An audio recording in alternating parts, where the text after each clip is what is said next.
Boris Johnson could be less willing to contemplate a no-deal Brexit because of Gavin Williamson's A-level fiasco, an expert has claimed. A-level and GCSE students in England have now been given grades estimated by their teachers, rather than by an algorithm, after a government U-turn. The decision came after about 40% of A-level results were downgraded by exams regulator Ofqual, which used a formula based on schools' prior grades, sparking nationwide uproar. Ofqual chair Roger Taylor and Education Secretary Gavin Williamson apologised for the distress caused. In a statement, Mr. Williamson acknowledged the extraordinarily difficult year for students, after exams were cancelled due to the coronavirus pandemic.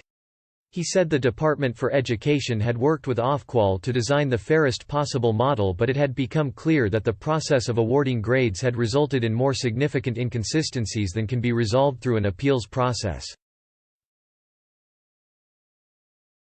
He added, "I am sorry for the distress this has caused young people and their parents, but hope this announcement will now provide the certainty and reassurance they deserve."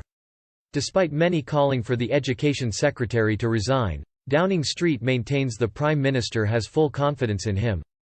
However, this latest example of backtracking has led some commentators to wonder if it will make Prime Minister Boris Johnson more cautious of risking the debacle of no deal and perform a U-turn on Brexit. Eurasia Group analyst Mojtaba Rahman wrote on Twitter this week, "Is there a silver lining to the A-level fiasco?" As questions of competence circle Downing Street, Boris Johnson could be less gung-ho and less willing to contemplate no UK-EU deal. Professor of Organisation Studies at Royal Holloway Chris Gray, though, claimed this scenario is not all plausible. He recently wrote in his blog, "Whilst it's true that there is now a repeated pattern of this government underestimating or ignoring complexities and having to U-turn as a result, because Brexit is such a central and defining policy, it is highly unlikely to carry over into that